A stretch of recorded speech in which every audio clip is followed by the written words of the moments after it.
necesita sabiduría. ¿Lo hemos escuchado por ahí? Bueno, vamos a tratar de desarrollar este mensaje.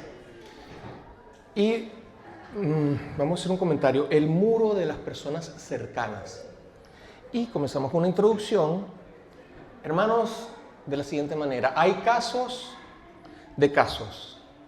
Y cada caso tiene sus propias características, tiene sus propias formas y sus propias complicaciones.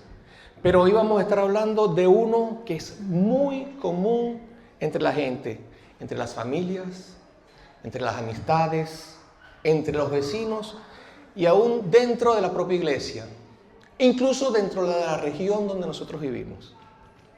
Ahora, una pregunta.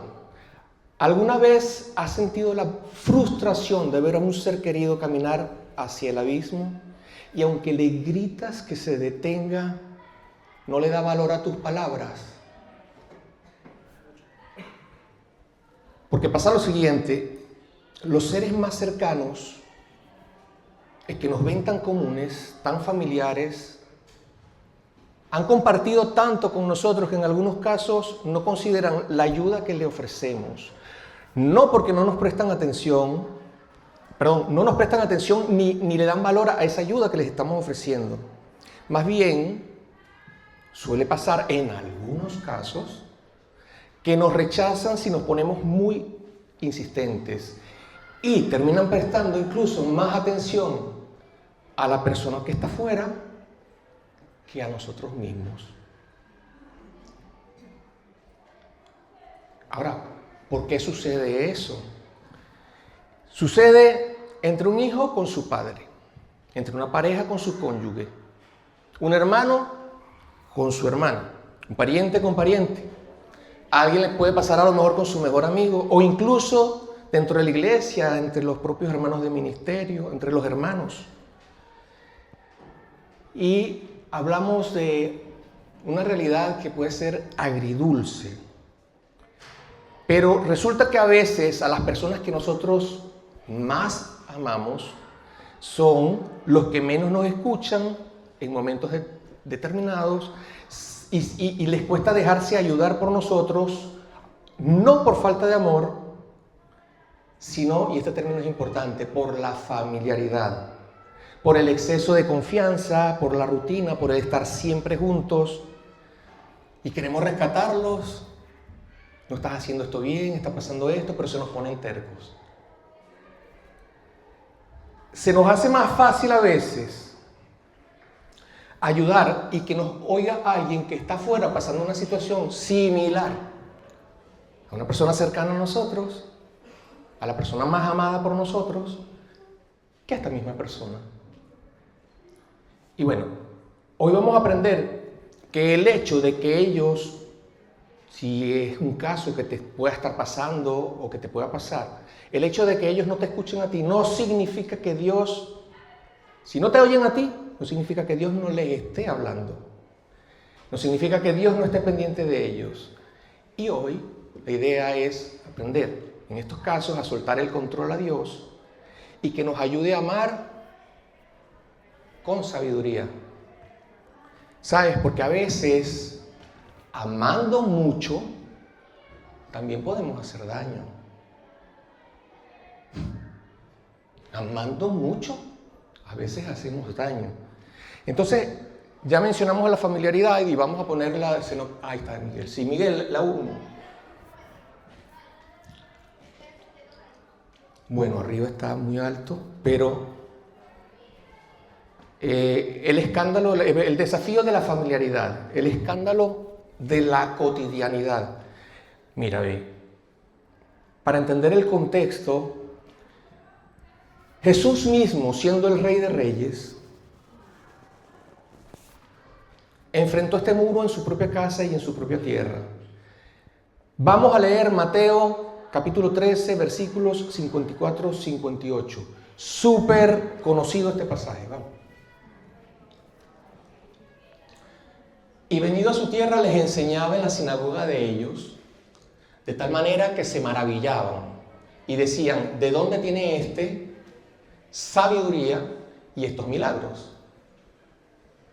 ¿No es este el hijo del carpintero? ¿No se llama su madre María y sus hermanos Jacobo, José, Simón y Judas? ¿No están todas sus hermanas con nosotros? ¿De dónde pues tiene todas estas cosas? Y se escandalizaban de él, pero Jesús les dijo, no hay profeta con honra, profeta sin honra. No hay profeta sin honra, sino en su propia tierra y en su casa. Y no hizo allí muchos milagros. ¿A causa de qué? Vale. Lo dejamos ahí. Entonces Jesús llega a Nazaret, a su tierra donde se crió. Y llega a la casa de su familia. Y bueno, la gente donde él se crió, pues estaban, me imagino que sus mejores amigos de siempre, estaba la gente que lo conocía de vista. Y ellos se preguntaban, bueno, ¿y este no es el carpintero? ¿Verdad? Yo me imagino que probablemente se preguntaban muchos de ellos, ¿y de dónde saca este señor esta sabiduría? Tenían tiempo que no lo veían y tal, lo están viendo, está una persona del grupo de ellos. A lo mejor se preguntaban, ¿de dónde saca este señor esta sabiduría? Y ahora, ¿qué pretende? Quiere convencernos de arrepentimiento, como creyéndose que es un Dios. O sea, ¿qué nos está ofreciendo él? Se la da de paso de sanador espiritual. No sé, a lo mejor se preguntaban algo así, ellos por allá. ¿Qué podía suceder ahí? Que a lo mejor menospreciaban a Jesús, ¿verdad? Y se burlaban hasta de él.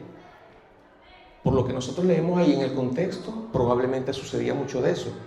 A Jesús le sucedió de eso en otros lugares, pero aquí me imagino que en ese momento también. Entonces, ¿qué pasa? ¿Por qué estaba pasando todo eso? Hay una barrera en la familiaridad. Es decir, el problema es que ellos no es que no conocieran a Jesús, sino que probablemente lo conocían demasiado, desde siempre. Uno más de nosotros. Y se negaban a aceptar que alguien de su misma tierra, tan común como todos ellos, iba a ser el Salvador del mundo. Entonces, ¿qué pasó? La rutina y lo cotidiano les impidió ver lo extraordinario.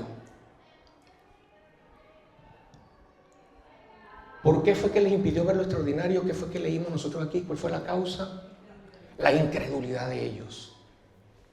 La incredulidad de ellos. Pero Jesús dijo que incluso en su propia casa, Jesús dijo que incluso entre sus propios parientes le sucedió esto. Imagínense, al Rey de Reyes y Señor de Señores. Entonces, ¿qué pasa? A nosotros a menudo, nuestros hijos, hermanos, nuestros amigos, ¿qué pasa? Nos ven a nosotros, o no nos ven a nosotros como un portador de la voz de Dios, sino simplemente nos ven como a papá, a mamá, al hermano, al mejor amigo, al compañero de ministerio, alguien que tiene errores igual que ellos y momentos de situaciones difíciles, nosotros no ven en nosotros la capacidad de que nosotros podemos ayudarle a resolver ciertos problemas.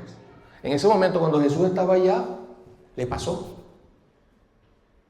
Ahora, nosotros no somos Jesús, pero le pasó a él. Imagínate que queda para nosotros. Vale, vamos a pasar a la segunda diapositiva para agregarle algo a esto. Y tiene que ver con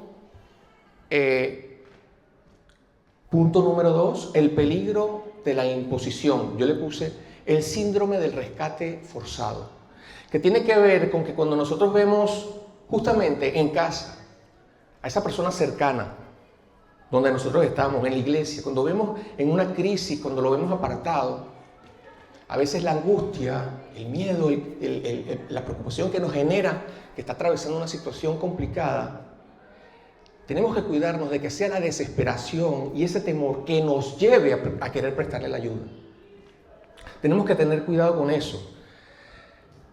Que no nos haga a nosotros esa situación empujarlos a que encuentren la solución del problema. Que no nos haga a nosotros, las personas de fe, los que conocemos del Señor, a empujarlos al Señor. A lo mejor en ese momento, en esa crisis que están pasando, ¿verdad? no están preparados para escuchar esa invitación al Señor en ese momento, por la crisis que están pasando. Porque no quieren, porque a lo mejor quieren nada, están apartados del Señor, están en su mundo, están confundidos, pero tú no tienes honra entre, a lo mejor te está pasando esto que le pasó a Jesús. ¿Entiendes? Entonces, no podemos, ¿verdad?, forzar en ese momento esa situación. Hay un error en la fuerza, en usar la fuerza en ese momento. Es decir, en actuar en nuestras fuerzas emocionalmente, porque queremos ver que esa persona salga de esa situación, porque queremos librarlo de esa situación, pero lo hacemos de una manera impulsiva. Y eso es un gran error. Es un gran error.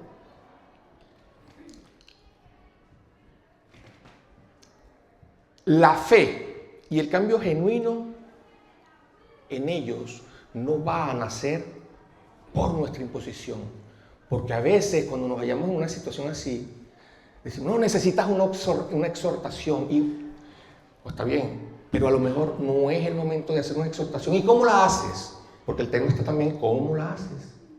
¿Entiendes? Porque no está preparado en ese momento para esa situación. Entonces, el cambio genuino en las personas, ¿de dónde nace? ¿Quién hace el cambio en nosotros, en las personas? Cuando nosotros no podemos ayudar a hacer un cambio. El Espíritu Santo.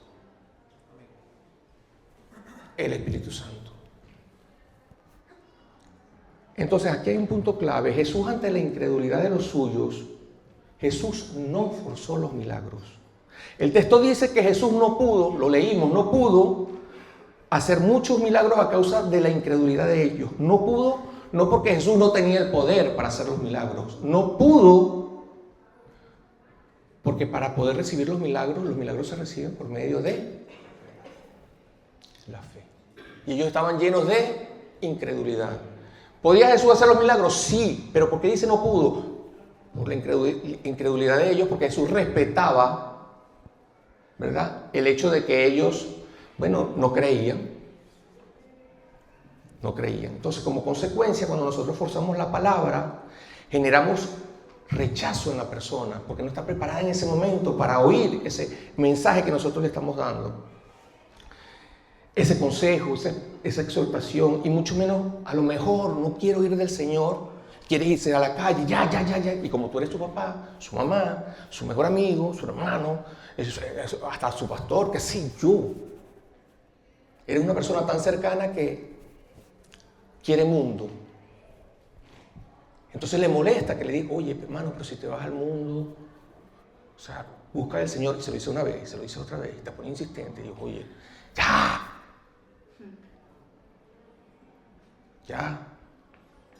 Y podemos causar heridas muy graves en la persona si nos ponemos así insistentes. Mira, un punto número 3, ¿por qué buscar afuera lo que tenemos adentro? ¿Cómo puede suceder que alguien de nosotros busque afuera lo que tenemos adentro? Y es una paradoja el tema de la honra, porque Jesús impresionaba donde quiera que iba y todos le buscaban. Todos reconocían su sabiduría y su capacidad para hacer milagros. Pero cuando llega a su propia tierra, ni pendientes con él. Al punto que Jesús dijo lo que leímos nosotros. El profeta no tiene honra entre sus parientes, entre sus familiares, ni en su propia tierra. ¿Lo dijo? ¿Quién lo dijo? ¿Quién lo escribió? ¿Alguien por ahí? No. ¿Quién lo dijo? Jesús. Y si le pasó a él, que es el Rey de Reyes, el Señor de Señores, imagínate lo que puede quedar para nosotros. En la iglesia, con el tema de la familiaridad, de esta cercanía, a veces nosotros valoramos más al predicador invitado, al hermano invitado, que a nuestro mismo pastor, que a nuestros mismos hermanos. Es decir, en su congregación, ese pastor que nosotros invitamos, es común que él está ahí y están acostumbrados. Entonces, no ven esa gloria que vemos nosotros cuando viene un pastor de afuera y uno dice, ¿pero por qué? Y nuestro pastor, que nosotros lo vemos todos los días, decimos, y cuando nuestro pastor llega ya a la congregación, oye, ese hermano, es que es un fenómeno. ¿Cómo lo utiliza el Señor? ¿No es contradictorio? Y ahí hay una lección de humildad, que debemos aprender a ser solidarios y reconocer que el mensaje de Dios, ¿ok?, es valioso. Mira, si es el caso que te está pasando una situación así, es valioso sin importar el envase. No debemos resentirnos si Dios usa a otra persona para llegar a los nuestros. No podemos pretender ser indispensables para resolver una situación puntual que nos está pasando con alguien, con la persona más amada, con la persona más cercana. ¿Ok? Entonces pasamos al punto número 4. La sabiduría de soltar para que Dios actúe. Entonces, nosotros no siempre somos el instrumento elegido. Es vital entender, aunque somos los responsables de amar, quizás no somos los canales designados para la instrucción final. En un caso específico, Dios siempre te va a usar a ti como esa persona especial, como ese padre, como ese hermano, como ese esposo, como esa esposa, como ese hermano de la fe, como ese vecino. Dios siempre te va a usar a ti para bendecir a quien está contigo. Pero puede haber situaciones puntuales donde el instrumento de Dios a lo mejor eres tú o a lo mejor no. Y a lo mejor no lo eres porque la situación que está pasando a esta persona no le permite entender que Dios sí te puede utilizar a ti. Porque por su condición en ese momento no tienes honra. Algo así como también Jesús pasó.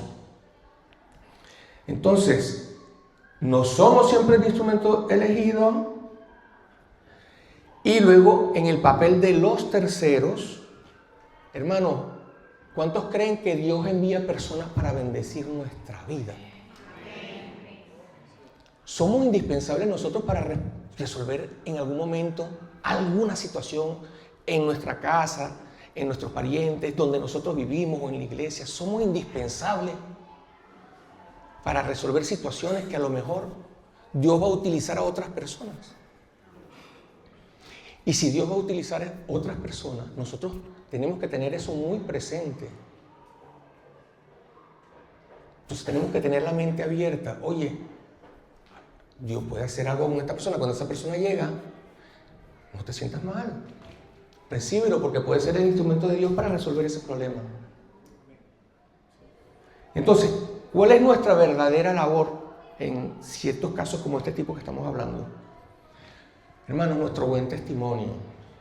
Si nosotros queremos que eso se resuelva, mira, nuestro buen testimonio, que ellos puedan ver en nosotros a Cristo, que puedan ver ese carácter de Cristo en nosotros.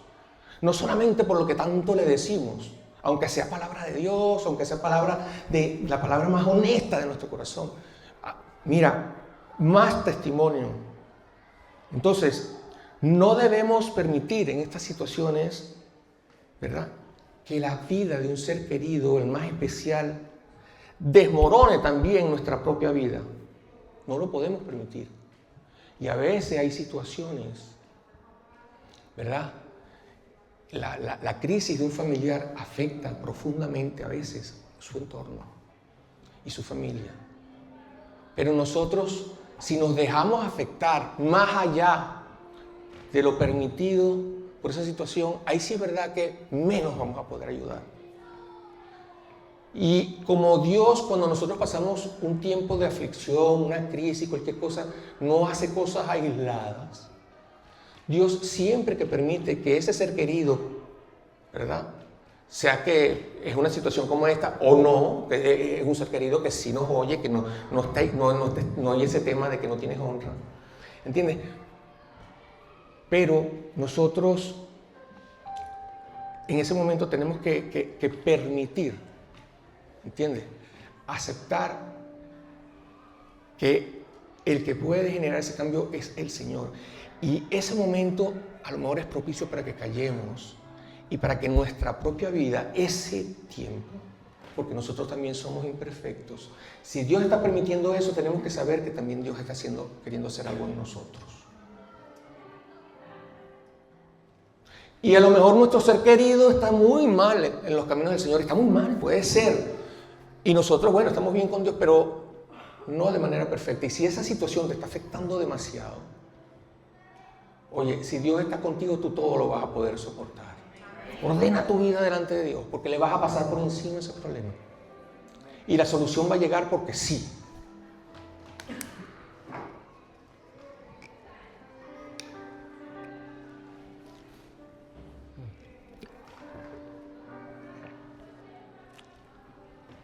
Bien, entonces, en estos casos, estás viendo, estás haciendo todo lo posible, todo lo que está a tu alcance, ¿verdad? ¿Qué es importante? Que tu actitud, tu fe, tu fortaleza espiritual, tu confianza en Dios Todopoderoso, puedan generar en Él confianza hacia ti, respeto hacia ti y admiración hacia ti, para que el día de la prueba no te veas afectado por el síndrome del profeta sin honra. Si él te ve desmoronado, si él te ve entre dos pensamientos, etcétera, no te va a ver como si tú estás bien en la fe, ¿entiendes? Bien en todas las cosas con el Señor. ¿Entiendes? Con ese buen testimonio que estamos hablando. ¿Sí me entiendes? Luego, nuestra verdadera labor, la intercesión estratégica. ¿Entiendes? Si ellos no nos escuchan a nosotros, si no dejan que nosotros les ayudemos, perfecto. ¿Cómo estamos con el Señor? ¿Cómo está nuestra fe? ¿Cómo estamos con la palabra de Dios en obediencia al Señor? ¿No nos quiere oír a nosotros? Bueno, vamos a hablar con el que sí le va a oír. Porque hay casos muy complejos que los queremos resolver nosotros y no podemos. No podemos. Y si insistes te vas a terminar de caer junto con esta persona. Y si está confundida vas a terminar obstinado con esta persona. Vas a terminar, o sea... ¿Qué nos queda? El mejor recurso. Interceder. Señor, mira, yo he hecho todo lo posible. O sea, ya. He hecho mi parte, actúa, Señor. Y luego, amar con sabiduría. Es decir, estar presentes en ese momento, ofrecer la mano, pero entender los tiempos de Dios. No, que no le puedo hablar, porque es que no le puedo dar la palabra de Dios, porque es que si le hablo de Dios, hermano, nosotros tenemos que instruir a nuestros hijos, nosotros tenemos que compartir la palabra de Dios. Hay que compartirla. Lo que no podemos usar la palabra de Dios como, oye, dale, porque a veces eso causa un rechazo a una persona que está en una situación, no es el momento. Y nosotros queremos ver la solución ya, tenemos que saber que todo es en el tiempo del Señor. No podemos correr más que Dios, no nos va a ir bien, nos vamos a terminar frustrando más y más cada vez. Amén. Esa es la prédica, fue larga.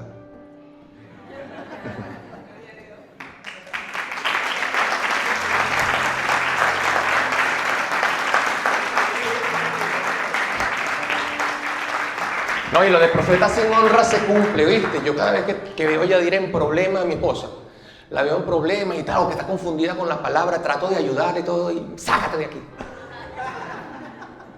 Mano, tremendo. Mira ella por allá andándose. No tengo honra en la casa. Se cumple, mano.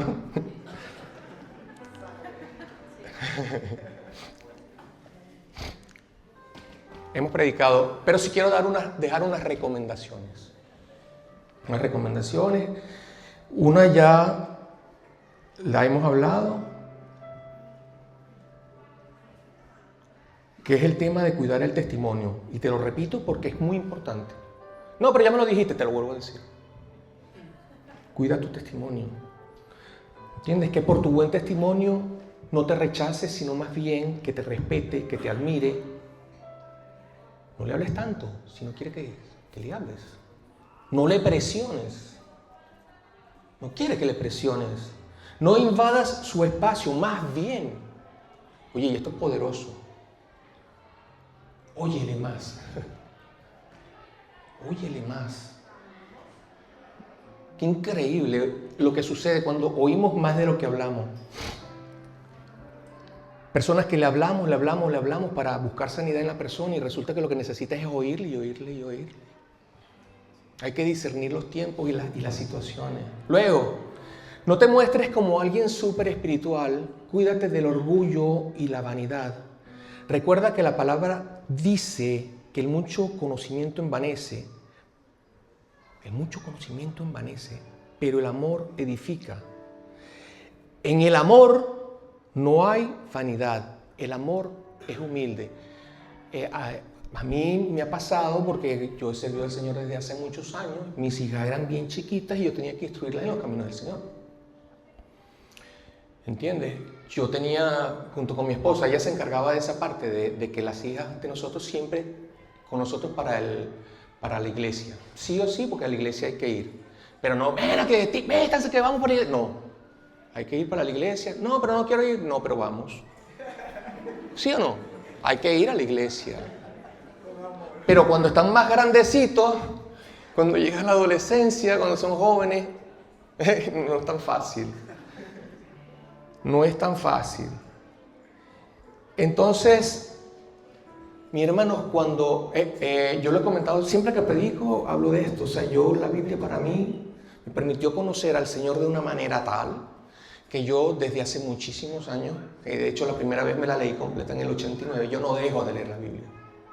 Yo la leo y la leo y la leo. Y leyéndola, conociéndola, una de las cosas que me llama mucho la atención, hermano, que las personas más especiales, los más amados del Señor, los hijos eran un desastre muchas veces. Oye, personas que uno admiraba como el profeta Samuel y sus hijos eran terribles. Los hijos del rey David. Madre mía, ¿eh?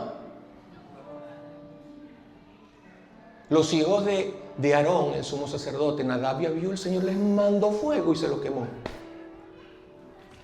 Y buscas uno y buscas otro. Mira el caso de Job, que es tan especial, sobre todo para los que pasamos nuestros procesos. Resulta que Job, antes de que le pasara todo lo que estaba pasando, sus hijos estaban reunidos, sus hijos varones con su hermana. Y él sabía que sus hijos varones estaban con su hermana. Y dice la palabra que Job se puso a orar y a ayunar por ellos, por si acaso estaban haciendo lo malo.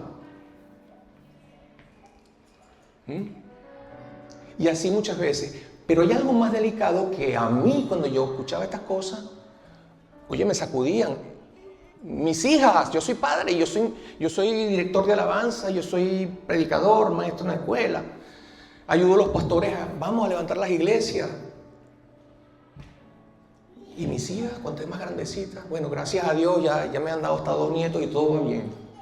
Tomen mucho en cuenta eso y todo va excelentemente bien. Pero hermanos, lo mismo que pasaron grandes hombres, como hemos hablado, oye, hay muchos hermanos nuestros tan admirados como esos grandes hombres que vemos en la Biblia hoy. Estamos hablando de hermanos cristianos, estamos hablando de líderes cristianos, incluso estamos hablando de pastores, de ministros reconocidos. Oye, y sus hijos están complicados. Y conocemos, a través de tantos años de ministerio, hoy no es el caso de la Biblia porque eso no lo conocimos, no fue nuestra generación, pero los que hoy conocemos tantos, porque estamos en el medio cristiano, muchos de estos hijos a veces están afectados porque nuestros padres están todos en la iglesia y nos dejan poco tiempo, y cuando nos van a dar ese tiempo todo es el Señor.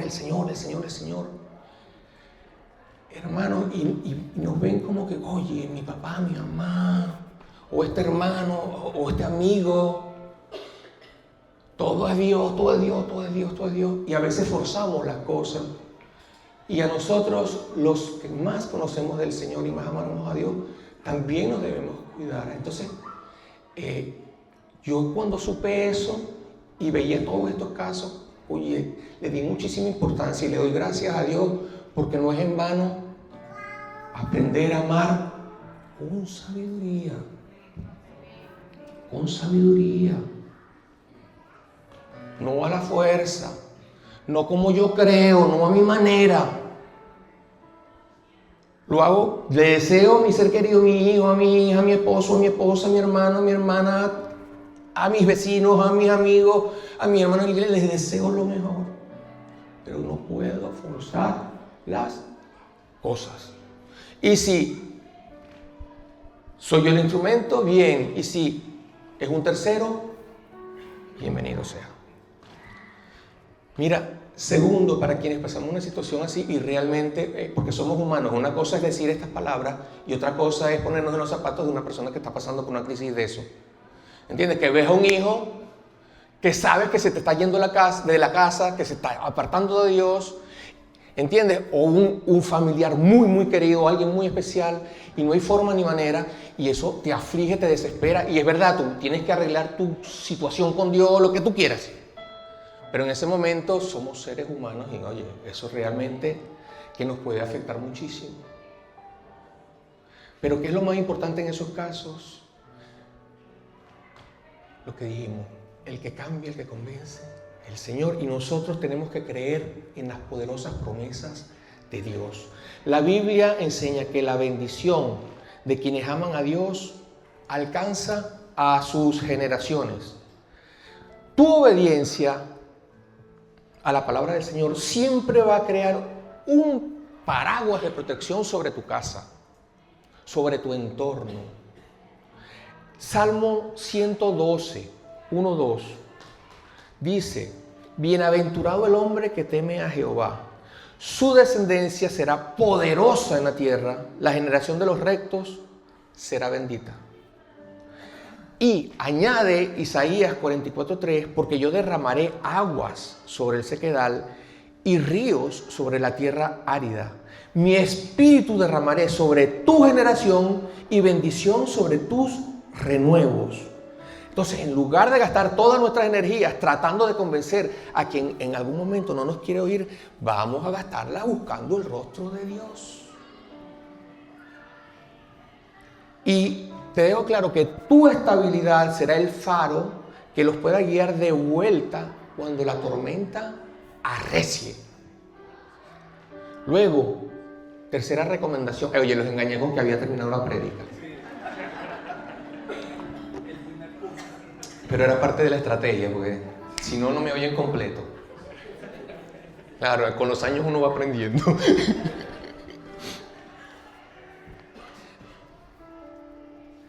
Hermanos, reconocer el papel del Espíritu Santo. Nosotros no somos los salvadores. Entonces, Jesús lo dijo, cuando Él venga, Él convencerá al mundo de pecado, de justicia y de juicio.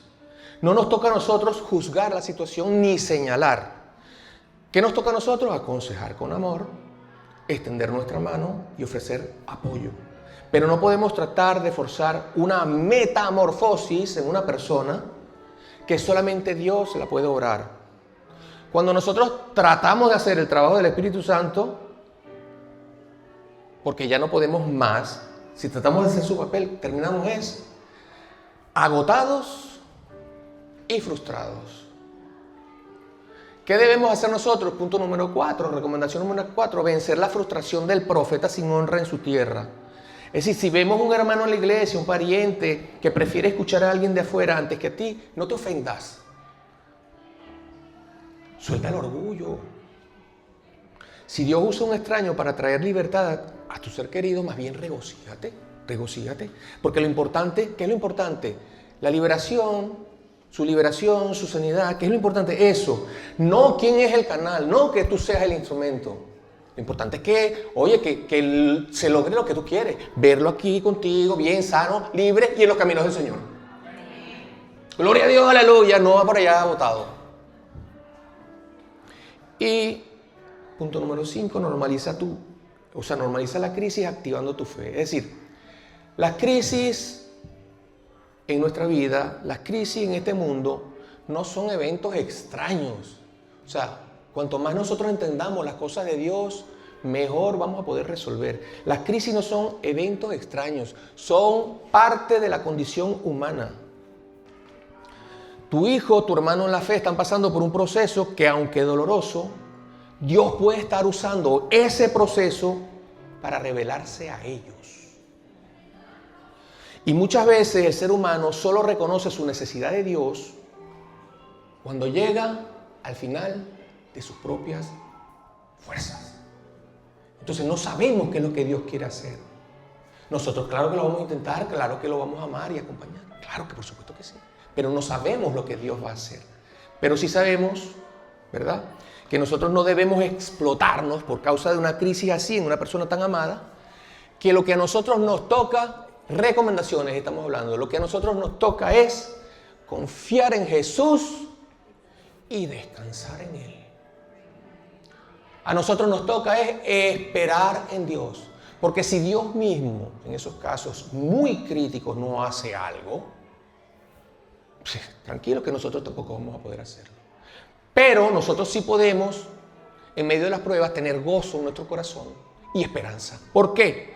Porque Romanos 8:28 nos dice a nosotros, sabemos que todos los que aman a Dios, todas las cosas les ayudan a bien.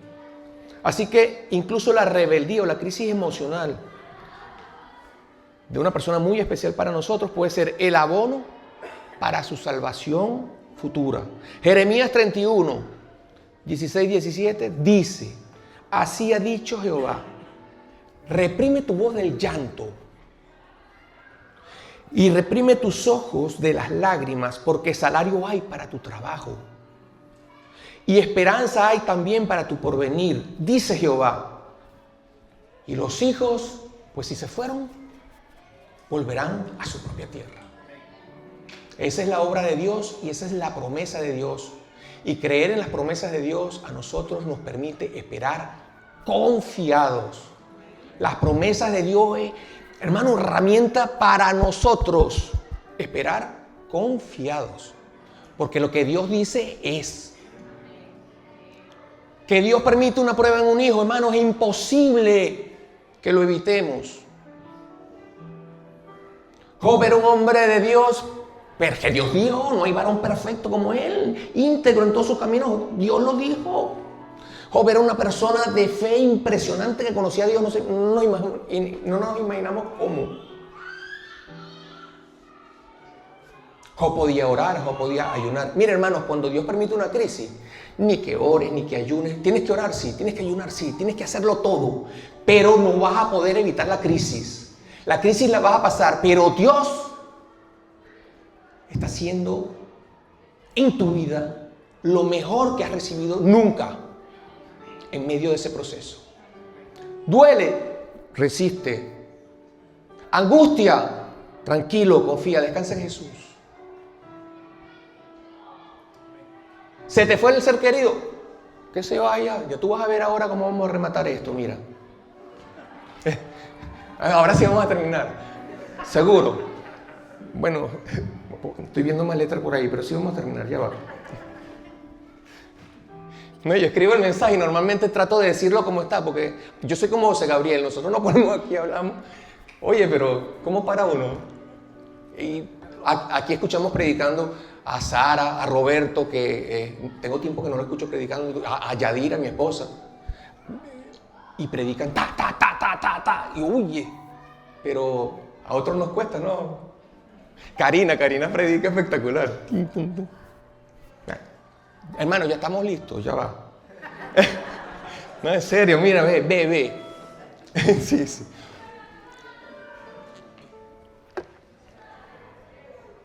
Y esto es fuerte, ¿eh? Hermanos, el mejor ejemplo que tenemos nosotros de amar con sabiduría. ¿Sabes quién da el mejor ejemplo? El padre del hijo pródigo. Ese sinvergüenza se le ha ocurrido pedirle a su papá, que era un hombre perfecto, dame mi herencia, dame mis bienes, yo me voy para el mundo, quiero vivir la vida allá afuera, yo no quiero estar en caminos correctos, no, yo quiero irme para allá afuera. El padre se puso terco, se puso necio con el hijo. No te voy a dar nada, que se puso a hablarle. No, pero es que si te vas para allá afuera te va a pasar esto y esto, a amenazarle. Hermano, era su hijo. Y el padre del hijo pródigo, su amor era perfecto. Y te voy a decir por qué. Porque el padre del hijo pródigo representa a nuestro Padre que está en los cielos. Y el hijo pródigo nos representa muchas veces, en muchas situaciones, a nosotros. Entonces, el amor, viéndolo de forma literal, que el padre tenía por el hijo pródigo, era un amor perfecto. Sabía que el hijo se iba, sabía que el hijo estaba en rebeldía, sabía que estaba con su mente llena del mundo y que iba a sufrir un montón. El padre no sufrió. El hijo se fue. No sufrió. El amor de él era perfecto. Él amaba con sabiduría, no sufrió. ¿Quién te dijo que no sufrió? Sufrió horrible con el hijo. Pero el padre no tenía ningún tipo de duda de que ese proceso que iba a pasar su hijo se lo iba a transformar. Se lo iba a transformar para bien. Él sabía que su hijo iba a morir espiritualmente en ese proceso, pero su hijo iba a llegar y iba a resucitar. Efectivamente, el hijo se fue, gastó todos sus bienes con prostitutas, con por aquí, por allá, el mundo hizo desastre, y cuando él se ve en el suelo, tirado en el abismo, que ya no podía más, se acordó de lo bien que estaba con su padre. Dijo, oye, qué mal he hecho. Y dice la palabra, y se arrepintió de todo el mal que hizo. Y volvió a su padre. ¿Y qué hizo su padre? Ya sabía. Pero su padre amaba con amor perfecto. Cuando vio a su hijo, que supo que estaba muerto espiritualmente, resulta que hace la fiesta más grande que nunca había hecho para celebrar la llegada de su hijo. Sabemos el cuento del hermano, cómo se quejó y todo eso, pero no vamos a tocar eso aquí porque no estamos hablando del hijo pródigo. Y cuando vio a su hijo, se alegró impresionantemente y dijo, yo hago esta celebración porque mi hijo era muerto y ahora vive. No forzó las cosas, no se puso intenso, confió. Porque tenía la certeza de que iba a suceder, de que el proceso iba a ser lo mejor. Ese hijo pródigo llegó como la persona más confiable, totalmente transformado, otra persona que más nunca jamás, no lo dice la Biblia, pero sabemos que es así. Se apartó de las cosas del Señor, de la obediencia a Dios. Más nunca jamás. Tenemos que imitar esa fe, tenemos que imitar ese testimonio, tenemos que imitar esa actitud. A veces no nos damos cuenta de que a lo mejor como estamos haciendo, no estamos haciendo de la manera correcta. Los músicos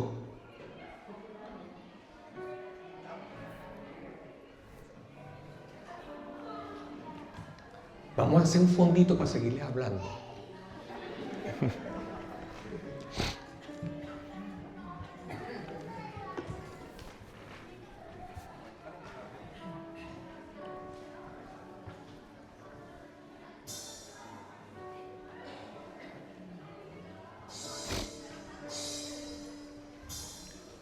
Que suene un poquito.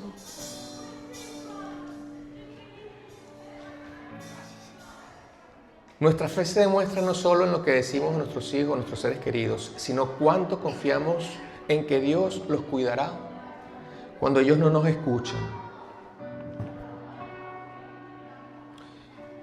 Y si ha sido un caso que estás en una situación así, no te sientas culpable. A veces la culpabilidad en esos casos nos hace sentir que nosotros estamos fallando. No te sientas culpable. Hermanos, que el Señor nos ministre.